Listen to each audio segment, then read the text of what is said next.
আসসালামু আলাইকুম বন্ধুরা, তো সবাই কেমন আছেন? আজকে দেখাবো পাহাড়ি ছোট ছোট বাচ্চাগুলা কিভাবে মাছ ধরে আর মহিষগুলা কিভাবে গোসল করে। তো সাথেই থাকুন আর দেখতে থাকেন। দেখেন বাচ্চাগুলো কিভাবে ছোট ছোট খড় জাল দিয়ে মাছ মারতেছে শুধু অল্প পানিতে। তো আমাদের সাথেই থাকেন। আজকে আপনাদেরকে ফুল দেখেন, এই যে পুরো চড়া ভিতরে আমরা কই চড়া, ওরা কয় পাথার। পাথারের ভিতরে এই যে ছোট ছোট জাল দিয়ে ওরা দুইজন করে একজন করে মিলে মিলে সুন্দর করে মাছ মারতেছে। তো ছোট ছোট মাছগুলো ওরা এই যে অল্প পানিতে মাছ মারতেছে, দেখতে আছেন। তো শুধু মাছ মারাই না, আরো অন্য কিছু দেখাবো। যে দেখেন এই যে মহিষের বাচ্চাগুলো আর মহিষগুলো কিভাবে ঘাস খাইতেছে পানির মধ্যে।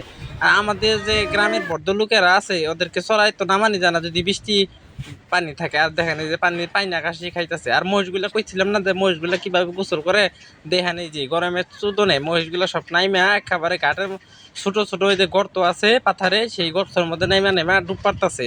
তো আমাদের সাথে থাকেন, আরো কিছু ভিউ আপনাদের সাথে দেখাবো। এই দেখেন পাহাড়ের কি অপরূপ দৃশ্য। এটা কিন্তু ওই যে দেখেন মহিষের বাচ্চাগুলো কিভাবে ঘাস খাইতেছে।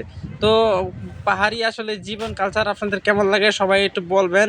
আর দ্বিতীয়বার পাহাড়ের ভিডিও ভালো লাগলে অবশ্যই জানাবেন লাইক কমেন্ট করে। পুরো পাথারই দেখেন ছোট ছোট বাচ্চাগুলো কিন্তু মাছ মারতেছে।